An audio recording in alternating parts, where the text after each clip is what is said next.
Hi, I'm Stephanie Stroud with Board Game Geek, and we have Kodiak Colby from Plaid Hat Games with us, and we're going to be talking about Summoner Wars. That's right. Just going to talk a little bit about the full arc of Summoner Wars and kind of where it's at. I think a lot of the BGG audience knows Summoner Wars. It's a card game, but it's played on a board, and you have two factions, and they're fighting each other, and you're trying to take out your opponent's summoner.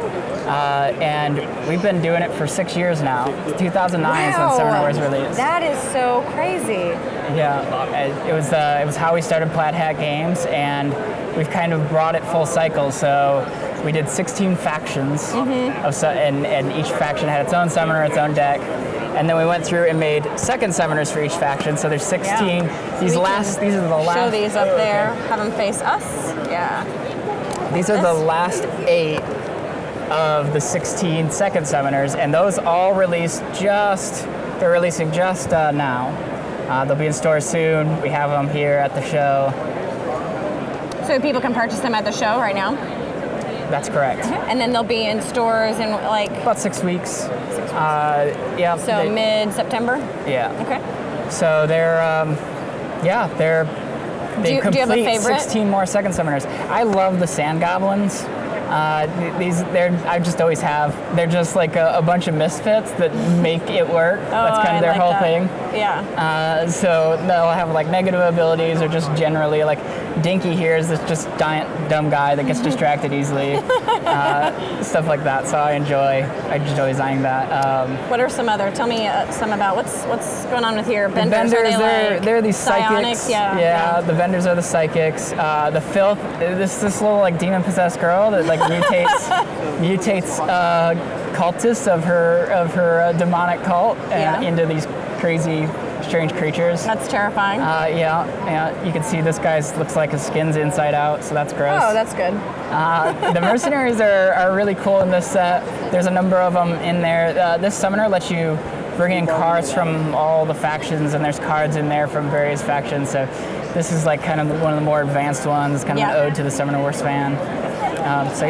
All sorts of different stuff. Obviously, with 16 factions, there's 16 different ways of like playing the game, and then we released a second summoner for each of them to create kind of like a different iteration on that. And then we did the Alliances set, which takes all 16 and creates 8 decks by teaming them up together.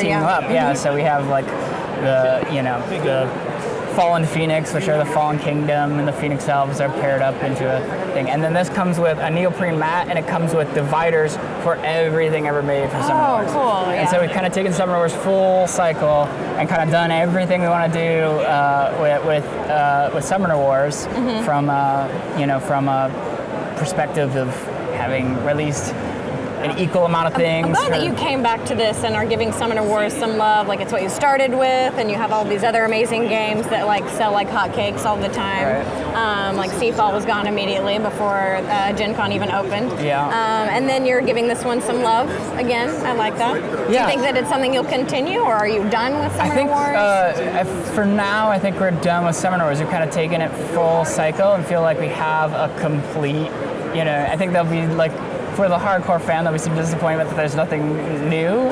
I mean, there's always a possibility. There's enough out there that, like, I think there's plenty to play with long into the future. And so, this should tide them over for a little bit. We released 8 new decks at once. I think from a competitive standpoint, everything is pretty equal, and we have the same amount of cards available for each faction, whichever you like to play. So. It feels like the end of a full cycle. Oh, that's good. It's all grown up. Yep. Is there anything that you want to talk about coming out from Plaid Hat Games? Any exclusives you want to spill to just me right now? Nobody's watching. There's not a chat. What would you tell me? At the booth, I've had hidden away back at my office in the booth, and it's not really hidden because there's no walls in my office. We have a little box that says Dead of Winter Warring Colonies on it. And it's not due out to next year, and I'm showing foreign partners this, during the convention. Yeah. But people have noticed it and snapped some photos. So the information's out there a little bit, but the idea is that the first 2 sets, the Dead of Winter and then Dead of Winter: The Long Night, which are both standalone, have their own colonies. Right. Warring Colonies gives you the rule set, the thing you need to put them together, play up to 10 players, Cool. and have the 2 colonies fight each other for resources. And So is there no betrayer in that kind of situation? there's no betrayer because for you're either both colony, fighting but each your others other. can't fight each other. It could be cool if there was like spies though. There are spies, yeah. There's X's like that. There's all sorts of cool stuff. Colby, You can raid. did you read my mind about what I wanted in life? I must have. You can raid the other colony, fight them over locations, and all sorts of stuff like Steal that. all their So- food, or and there's some like send simultaneous zombies that planning. make noise over there. Send zombies over there. Exactly. Yeah. There's simultaneous planning. There's some timers to keep like downtime down to allow us to like get it up to 10 players. And Yeah, it's really exciting. It's really fun to that's play. like the ultimate Crossroads game. Yeah. It's pretty giant when you get all that stuff out on one table. You really feel like you're playing something epic. Cool, that's exciting. Well, I look forward to hearing more about that. But Summoner Wars, you can get them at Gen Con right now, the new factions, and then you'll be able to get them in retail mid-September. That's right. Right? And they can get this too. They can get this now. This is available now. Awesome. Thanks, Colby. All right. Thanks, everybody.